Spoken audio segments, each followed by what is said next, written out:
vamos a estudiar esas funciones motoras. Entonces, las funciones motoras digestivas tienen como finalidad transportar los alimentos a un ritmo adecuado para que se pueda permitir su absorción. Las funciones motoras transportan, pero también fragmentan, es decir, parten en pequeños pedazos para que el mezclado con las secreciones digestivas sea óptimo.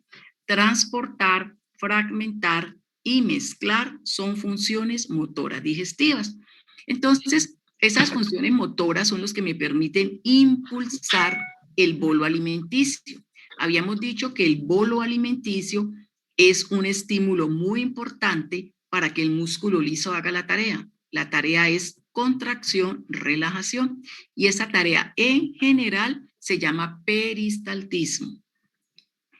Ese peristaltismo, como lo vimos en la clase anterior, pues está comandada por el sistema nervioso entérico, donde juegan un papel importante las células intersticiales de Cajal, que son marcapasos fisiológicos, y a su vez el parasimpático estimula y el simpático va a inhibir. Entonces, dentro de esas funciones motoras está la masticación, pero yo creo que la masticación hace parte de un seminario. Sí, profe. Sí, profe. El mío. Masticación y deglución van juntas, ¿no? Sí, profe. Entonces nos saltamos masticación y deglución porque ustedes ya lo consultaron y esa era la función motora en la cavidad oral. Ahora, dentro de los movimientos del esófago está el peristaltismo que se llama peristaltismo primario y el peristaltismo secundario. El peristaltismo primario es lo que permite empujar ese bolo alimenticio, pero un primer empujoncito, un primer anillo de contracción, relajación no es suficiente, entonces se da un segundo anillo de contracción, relajación para que el bolo alimenticio pueda llegar al estómago. Entonces, cuando hablamos de peristaltismo primario y peristaltismo secundario, estamos haciendo referencia a movimientos del esófago. En el esófago puede aparecer un tercer movimiento, que sería peristaltismo terciario.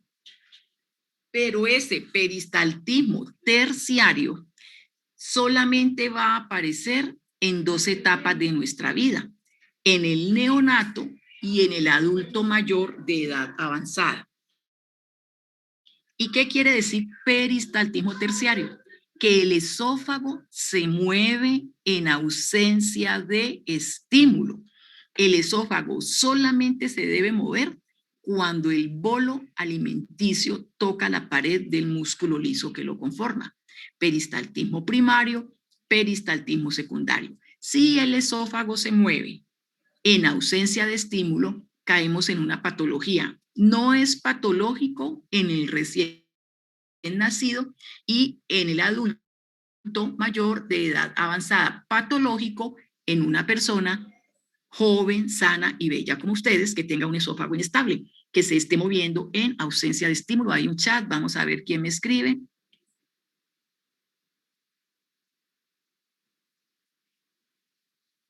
Dice la niña Sofía que ella sí está conectada. Bueno, listo. ¿Alguna pregunta, chicos?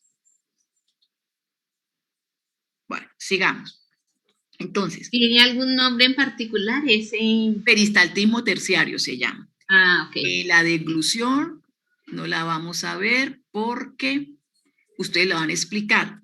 Pero sí es muy importante algo que les dije al principio, que los esfínteres que unen las diferentes cavidades del sistema digestivo se deben abrir sí y solo si hay un aumento de presión, ¿sí? Y que abrir y cerrar esos esfínteres dependen de un control nervioso, un control hormonal y de la presión. Entonces, ahora hablemos del estómago, funciones del estómago. Sugiero, yo sé que ustedes saben hacer el estómago, pero sugiero que hagamos este dibujito. y localicemos las partes del estómago.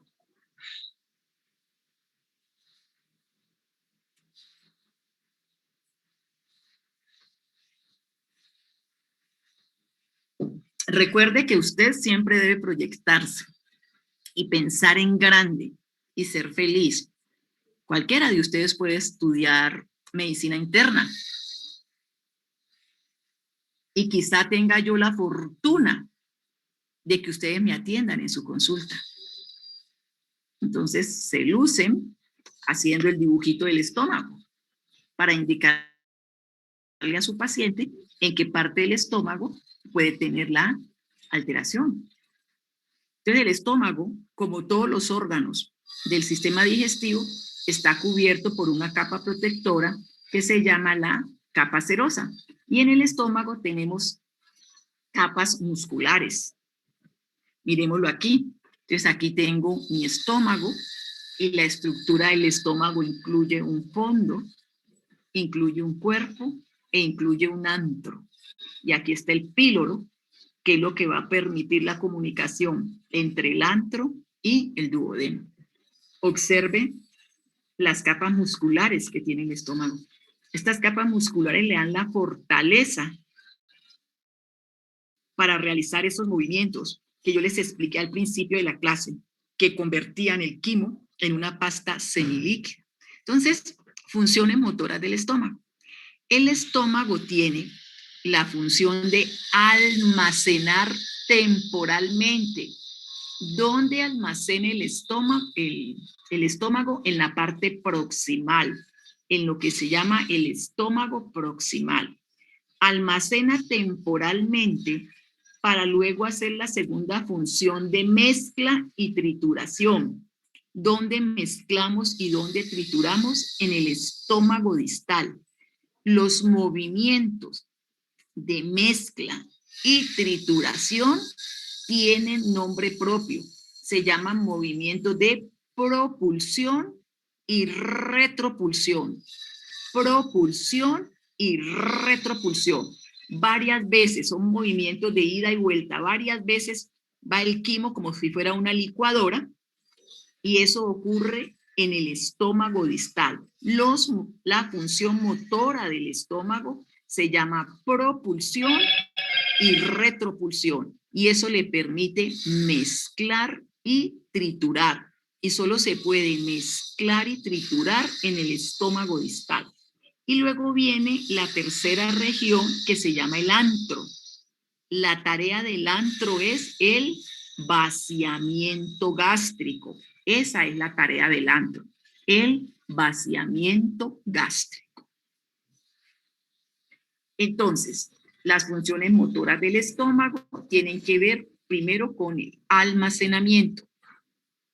Se pueden almacenar hasta 1.5 litros. Luego vienen las funciones de mezcla y trituración para formar el quimo, que es una pasta líquida que debe contener partículas muy pequeñas. Y la tercera función se llama el vaciamiento. Vaciamiento es el paso lento y gradual del quimo hasta el duodeno. Paso lento y gradual del quimo hasta el duodeno. Entonces, primera función, almacenamiento. Los alimentos penetran en el estómago y forman círculos concéntricos en la porción oral del estómago. Los más recientes quedan cerca al esófago y los más antiguos van siendo empujados hacia la pared gástrica externa. Cada vez que entran los alimentos, se desencadena un reflejo vago-vagal. Ese reflejo vago-vagal va del estómago hacia el tronco encefálico y del tronco encefálico vuelve al estómago. Ese reflejo vago-vagal que se desencadena cada vez que entran los alimentos tiene como finalidad reducir el tono de la pared muscular. ¿Para qué reducir el tono? Para que se vaya distendiendo y pueda dar cabida a los alimentos que van llegando. Esa es la finalidad del reflejo vagovagal, que va del estómago al tronco encefálico y se devuelve del tronco encefálico al estómago. Reduce el tono es que había mucha contracción, lo tiene que reducir para que haya una distensión y poco a poco el alimento se pueda ir acomodando, pero todo dentro de un límite, ¿sí? No puede quedar excesivamente relajado. Nosotros tenemos un límite de aceptación del alimento. Esa es la primera función motora del estómago, el almacenamiento. Por favor, les agradezco si me vuelven a dar señales de vida. ¿Están allí? Sí, señora. Sí, profesora. Eso, gracias por estar. Entonces, estamos hablando del almacenamiento y el almacenamiento tiene que ver con la función motora. Recuerden que esa función motora es mezclar, triturar y finalmente vaciar. Entonces, ya entendimos estómago. Ahora estudiemos funciones motoras del intestino delgado. El intestino delgado es el segmento del tubo digestivo de mayor longitud. Comienza en la vertiente duodenal del píloro y termina a nivel de la válvula ileocecal. Su longitud puede variar de 4 a 7 metros, de 4 a 10 metros, dependiendo del tono de la pared muscular. Si está muy contraído, pues esa medición me va a dar menor, y si está distendido, pues me va a dar mayor. Se divide en 3 regiones: duodeno, el yeyuno y el ilio. Aunque estas zonas, como ustedes lo estudiaron, tienen diferencias estructurales y funcionales desde el punto de vista motor, que es lo que estamos estudiando en este momento, funciones motoras. Estas 3 zonas presentan características similares. La actividad motora del intestino delgado tiene como finalidad facilitar la digestión y la absorción de los alimentos. ¿Y esto por qué? Porque empuja ese quimo, y la actividad motora que empuja ese químico facilita los procesos de digestión y absorción. Y esa actividad motora también tiene una función defensiva. Lo habíamos visto en la clase anterior. Mi sistema gastrointestinal cumple funciones defensivas porque en la medida en que se va moviendo, impide la proliferación bacteriana y reduce el tiempo de contacto de algunos componentes agresivos que pudieran estar presentes en la dieta que consumimos y que se hubieran escapado al efecto defensivo del ácido clorhídrico. Si se escaparon, acá en el intestino delgado todavía tenemos tiempo de eliminarlos.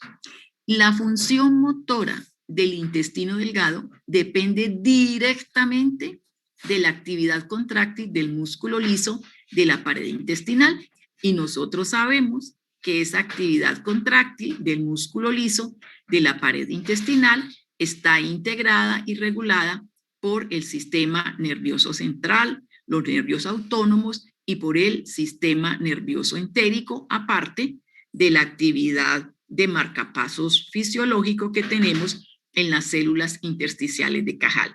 También hay hormonas, como lo vamos a ver más adelante, que regulan la frecuencia y el patrón de las contracciones del intestino delgado. Las contracciones del intestino delgado, la función motora del intestino delgado tiene nombre propio. Las contracciones del intestino delgado se llaman ondas segmentarias, movimientos segmentarios o movimientos de segmentación. Son propios del intestino delgado, y miremos con detalle la gráfica y veamos que segmentar significa como que esa pared vaya formando pliegues, y en la medida en que vaya formando estos pliegues se aumenta la superficie de absorción. Las ondas de segmentación, llamadas también ondas segmentarias, son los movimientos propios del intestino delgado. La motilidad del intestino delgado se relaciona entonces con el tránsito, con el paso, con la propulsión del quimo a través de sus paredes, y puede tomar un tiempo. Ese tránsito de ese quimo puede ser entre 4 y 6 horas. Se gasta en recorrer el intestino delgado. Este tiempo de recorrido por el segmento que ya dijimos más largo del tubo digestivo permite, en primer lugar, mezclar el quimo con todas las secreciones, no solamente las secreciones intestinales, sino también las secreciones pancreáticas y las secreciones biliares. Y sobre todo, este tránsito del bolo alimenticio, del quimo, que ya no es bolo, sino quimo, por en el intestino delgado, permite establecer un amplio contacto de la pared intestinal, y de esta manera se puede hacer la absorción de nutrientes. Primero hacemos digestión cuando lo mezclamos con las secreciones. Después de que lo hemos mezclado con las secreciones, se hace la absorción. Entonces, los tipos de motilidad que hay en el intestino delgado, primero ya lo dijimos, son las ondas de segmentación, que son contracciones y relajaciones sucesivas que se van dando de manera alterna. Cada contracción puede durar unos 5 segundos. El número y frecuencia de estas segmentaciones es mayor a nivel duodenal y va descendiendo en la medida en que nos acercamos al íleo. La función más importante de la segmentación es el amasado.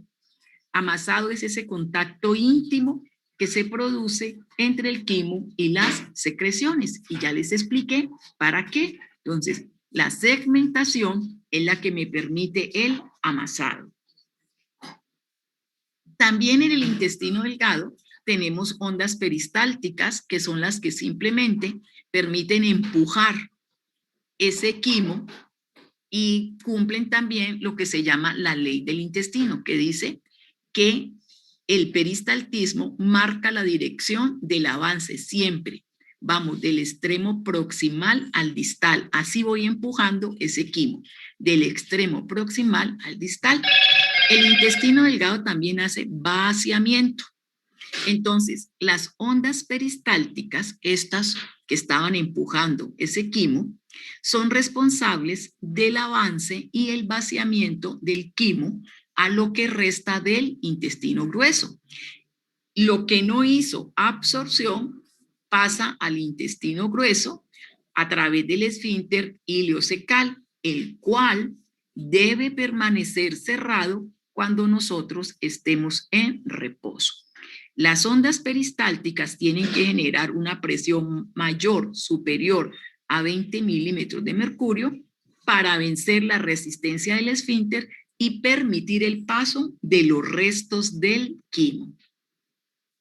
¿Quién regula la motilidad del intestino delgado? La motilidad del intestino delgado la va a regular el reflejo gastrointestinal. Pregunto, ¿esto hace parte de los seminarios, los reflejos? Sí, profe, nosotras con mi compañera Diana queremos preguntarte, no sé si cuando se termine la clase, sobre nuestro tema para mirar qué abarcamos. ¿Son los reflejos? Sí, profe, son los reflejos. Entonces, no los explico y se los dejo a ustedes. Entonces, ahora nos pasamos al intestino grueso. El intestino grueso. El tiempo empleado en recorrer este segmento del tubo digestivo es muy variable. Puede ser en término medio unas 12 a 18 horas. El intestino grueso tiene la función de almacenar los restos del quimo, lo que no hizo absorción. Y así, de los 1.5 litros que llegan a esta sección, al intestino delgado, la mitad hará absorción y la otra mitad será almacenada en el intestino grueso.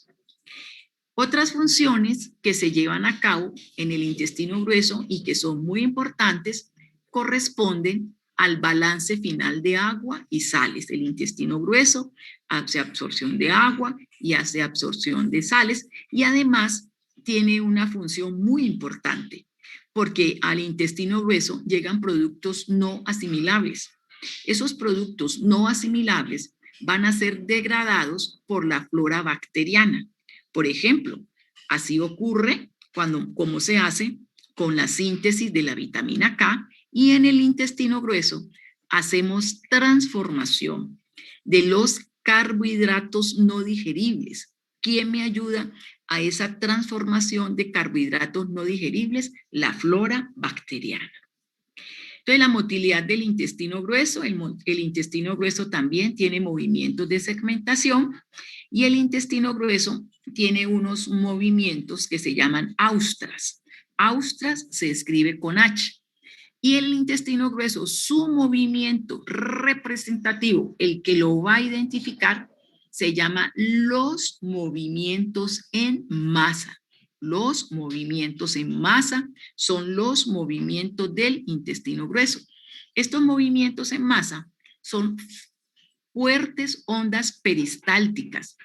Nosotros tenemos movimientos en masa más o menos 3 o 4 veces al día.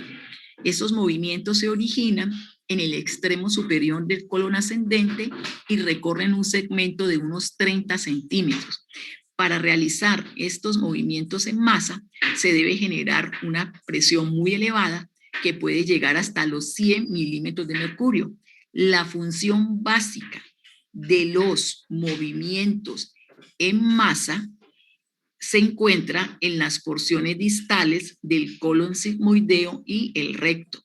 Estos movimientos en masa son los que van a permitir el reflejo de evacuación. Cuando esos restos de quimo no digerible contienen elementos irritantes, entonces de los movimientos en masa pasamos a los movimientos de avalancha. Avalancha es que rápidamente y arrastrando agua eliminamos esos elementos irritantes. Los movimientos de avalancha son los que se producen cuando tenemos un cólico y estos los sentimos inmediatamente después de comer. Un cólico, me duele el estómago y corremos para el baño. Allí ocurrió un movimiento de avalancha, porque en el contenido de ese quimo había una sustancia irritante. ¿Les queda claro la diferencia entre movimientos en masa y movimientos de avalancha? Sí, profe. Sí, profe. Los Sí, de profe. avalancha son cuando hay algo que me está irritando. Entonces, el intestino grueso también tiene que hacer vaciamiento. Creo que hay un seminario exclusivamente para explicar el reflejo de la defecación. Sí, profe. Pero es distinto al de los reflejos o va incluido en los reflejos. Profe, lo que Es pasa es que distinto, profe. eso mismo yo te quería preguntar, que si nosotras debemos abarcar todos los reflejos, desde Sí, en la sí, boca hasta sí. la defecación. Sí. Pero alguien me habló de un seminario que querían hacer aparte. Y creo que iban a hablar de defecación. Sí, señor. Sí, Sí, profesor. entonces, Ah, bueno, entonces como van a hablar de defecación, entonces esta parte del vaciamiento no la toco. El vaciamiento tiene unas etapas y esas etapas son las etapas del reflejo de defecación. Muy bien, entonces aquí terminamos funciones motoras. Ahora tenemos que estudiar funciones secretoras. Permítame hacer el cambio de la diapositiva. Funciones secretoras.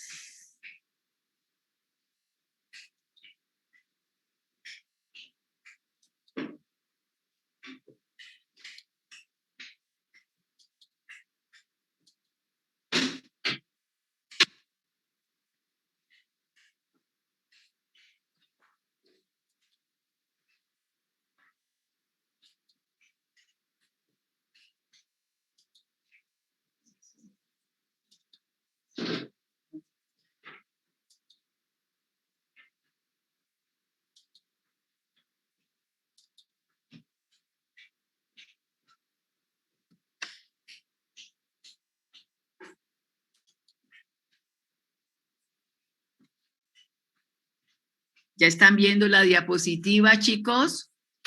Sí, profe, ya se ve. Bueno, entonces, nuestro sistema digestivo tiene una función secretora muy abundante.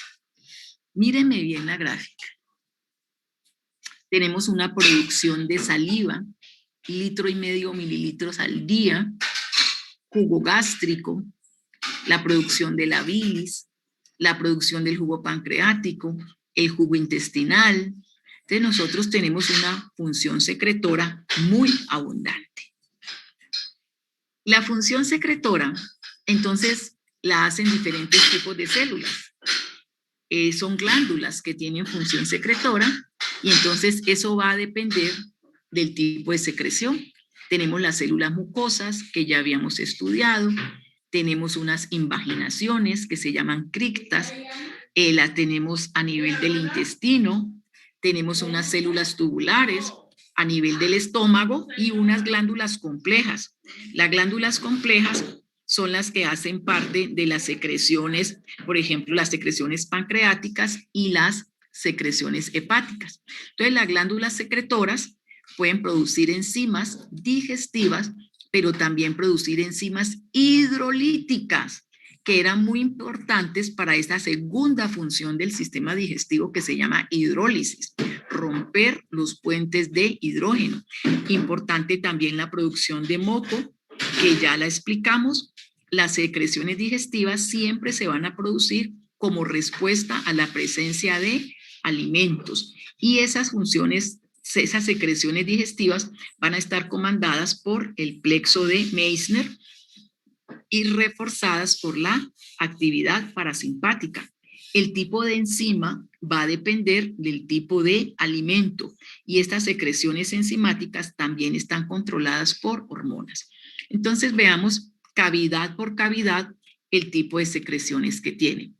En la cavidad oral vamos a tener secreción salival que se da en las parótidas, en las submaxilares y en las sublinguales.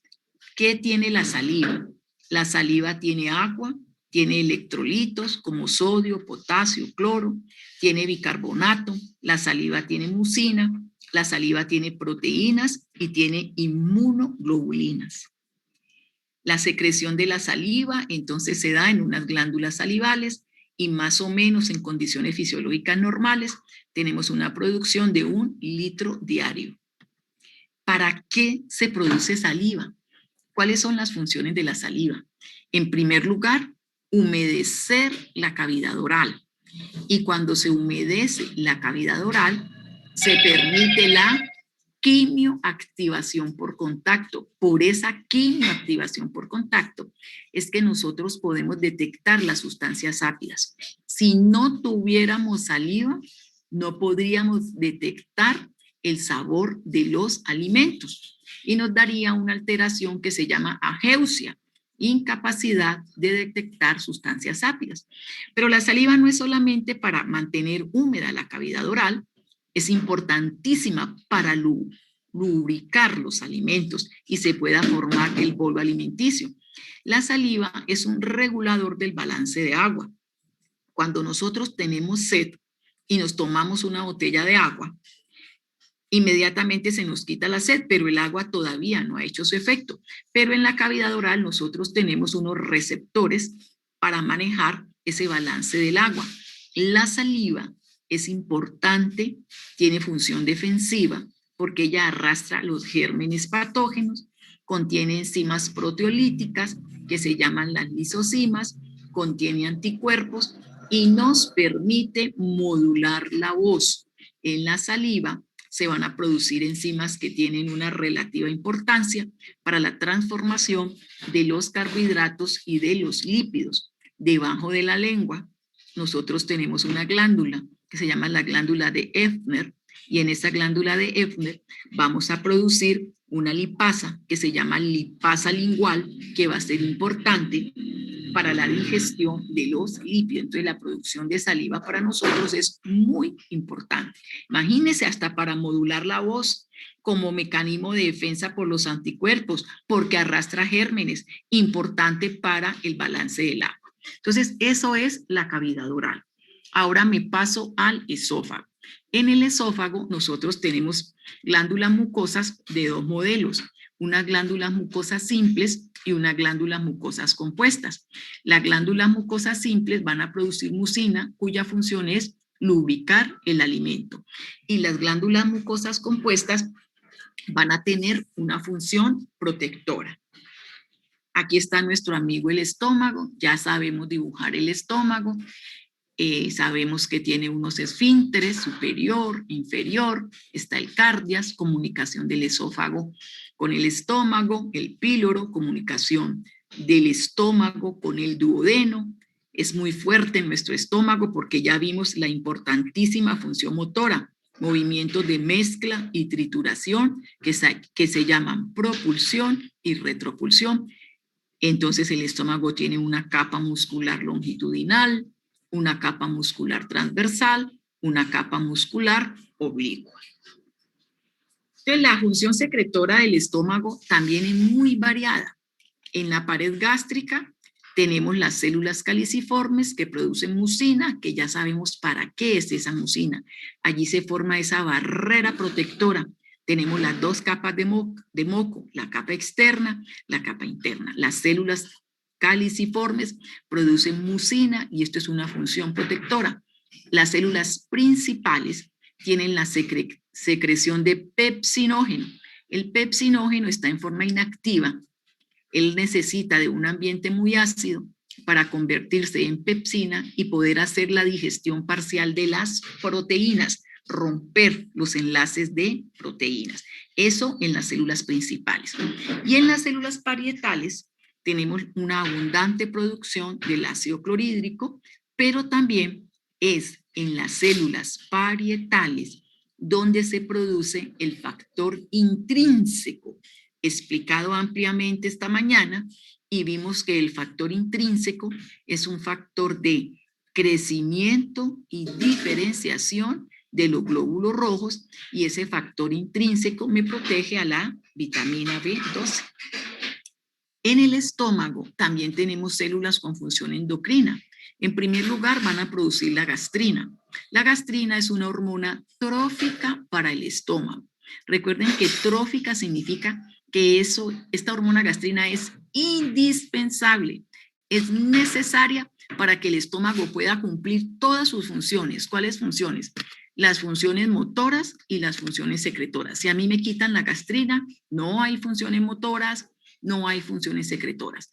Pero aparte de la producción de esta gastrina, el estómago produce somatostatina, el estómago produce serotonina, el estómago produce histamina. Esta histamina es esencial para que se dé la producción del ácido clorhídrico. Y en el estómago se produce la grelina, hormona que ya habíamos mencionado, porque habíamos dicho que grelina y leptina, actuando de manera antagónica, controlan la ingesta calórica y por lo tanto la reserva energética. Recuerden que no solamente leptina y grelina, aquí vienen y juegan muchos neuropéptidos. Entonces, miremos la gráfica. Estamos hablando del estómago, de las funciones secretoras. Las glándulas gástricas tienen unas células que mencionábamos tubulares. Hay producción de mucosa, producción de mucina. Tengo células parietales para que tengan una función, células principales para que tengan una función, y hay un efecto paracrino entre estas células que forman, estas células tubulares glandulares de la mucosa grande, efecto paracrino. Lo que ocurre en una célula, el producto de secreción de una célula, afecta a la célula vecina. Todas las secreciones que nosotros hemos venido hablando tienen un control. Primero hay un control que se llama control cefálico, y ese control cefálico tiene que ver con información sensorial. Pensar en un alimento, oler un alimento, ya se inician todas las secreciones. Luego viene la fase gástrica. La fase gástrica está controlada por secreciones locales y reflejos nerviosos. La fase gástrica es, si yo tengo la dicha de pensar en un alimento y me lo puedo comer, cuando ese alimento ya ha vuelto bolo alimenticio toca las paredes gástricas, inmediatamente se aumentan los procesos de secreción. Y finalmente viene la fase intestinal, controlada también por mecanismos hormonales y nerviosos, y es cuando ya se da el vaciamiento gástrico y ese quimo toca las paredes del intestino delgado.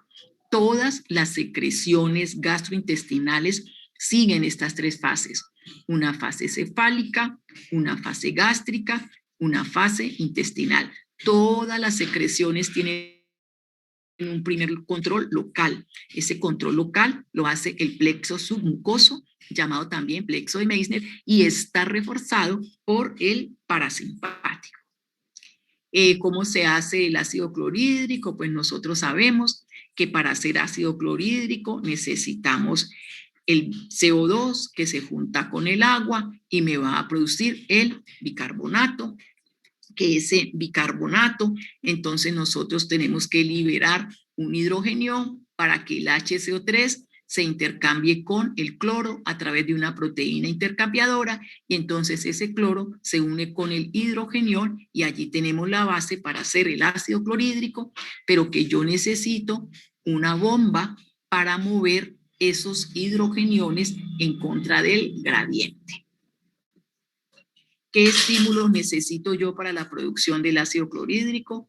En primer lugar, la acetilcolina, la histamina, la gastrina y los alimentos que nosotros consumimos. Un alimento rico en proteínas estimula la producción de ácido clorhídrico. ¿Por qué? Porque para las proteínas yo necesito la pepsina, y la pepsina solo se activa cuando el pepsinógeno entra en contacto con un ambiente ácido. Ahora pasémonos a estudiar las funciones secretoras del intestino. Entonces, en el intestino nosotros tenemos la glándula de Brunner. Estas glándulas de Brunner van a producir un moco alcalino importantísimo. Estas glándulas de Brunner producen un moco alcalino para que neutralice la acidez del quimo.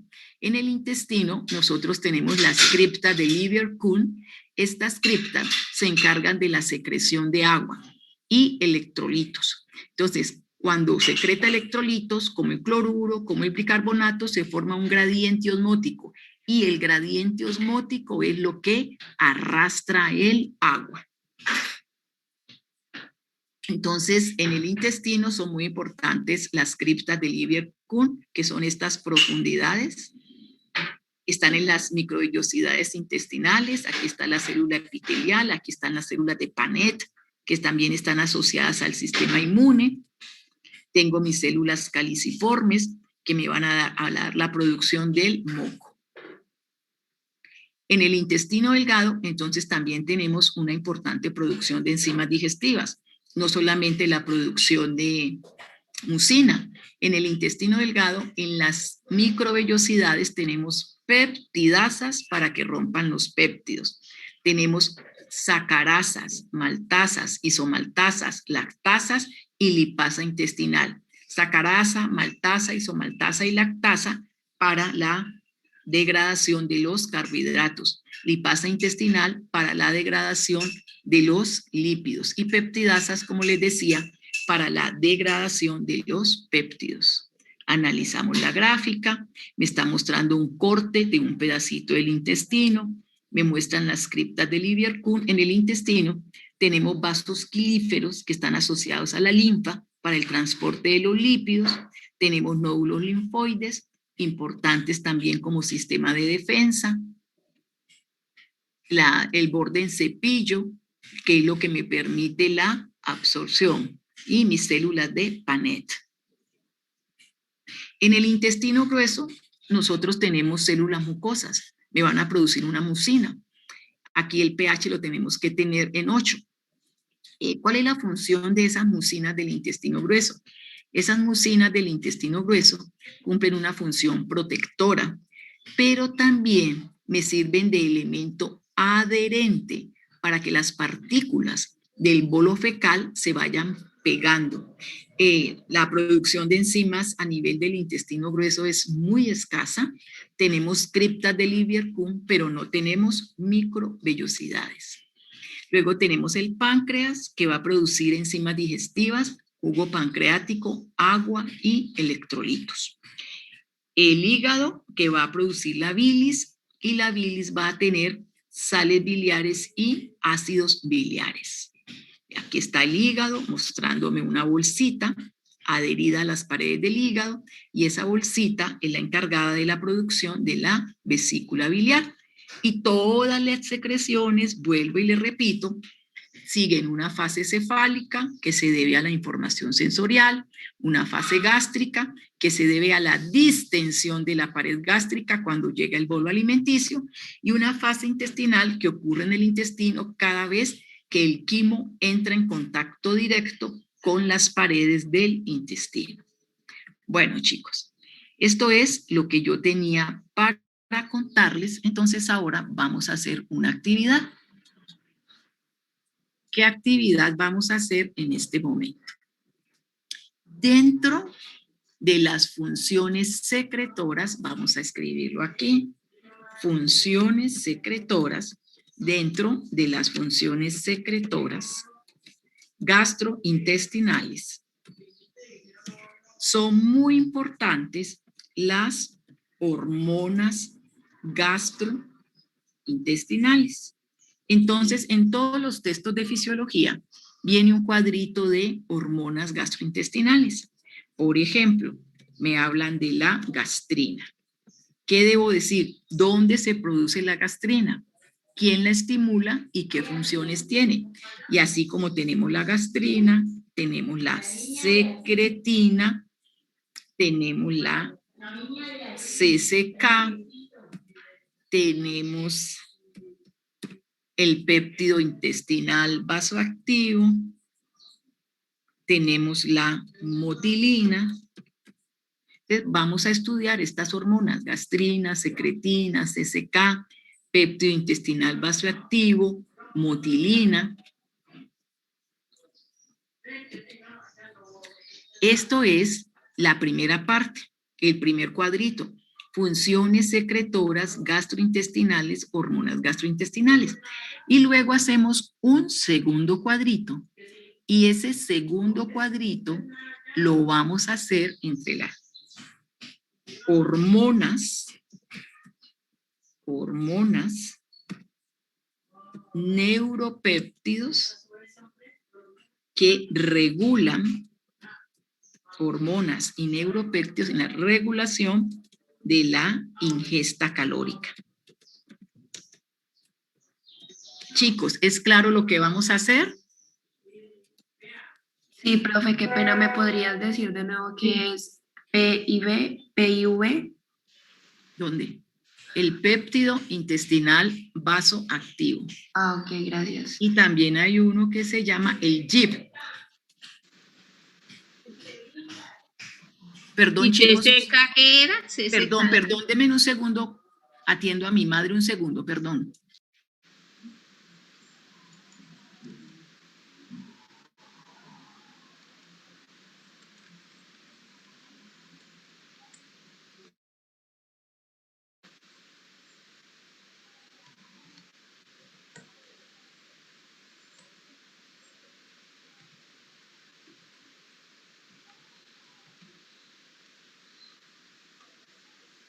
Gracias, chicos, por su consideración.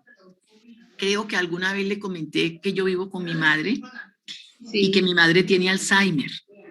Entonces ella a veces no entiende que no me puede llamar mientras yo esté en clase. Entonces yo les agradezco su colaboración.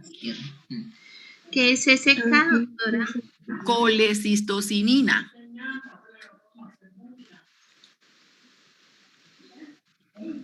Profe, una pregunta, ¿debemos enviárselo ahora a las 11? ¿O? Yo pido que estudiantes me lo envían a las 11. Okay. Bueno, ¿qué es lo que hay que hacer en esta primera columna? Me pregunta un estudiante. Repito, gastrina. En todos los textos de fisiología el cuadro está hecho. Al ladito dice, ¿dónde se produce? Entonces usted escribe, célula G de la pared gástrica. ¿Quién la estimula? ¿Qué funciones tiene? Y algunos cuadros son muy completos, dice, ¿quién la inhibe? Para cada hormona tengo que decir esto. ¿Está claro para todos? Sí, profe. Profe, qué Gracias. pena, lo que pasa es que tuve problemas de conexión y te escuché entrecortado. ¿Me podrías repetir? Pero ¿qué parte le quiere que le repitamos, No, niña, por favor? lo último que dijiste, lo del cuadro de la ¿Quién me gestión. ayuda a ver si todos entendimos? ¿Quién me ayuda a explicarle a la niña que por mala conexión no entendió? ¿Quién me ayuda a explicarle? A ver si entendieron bien.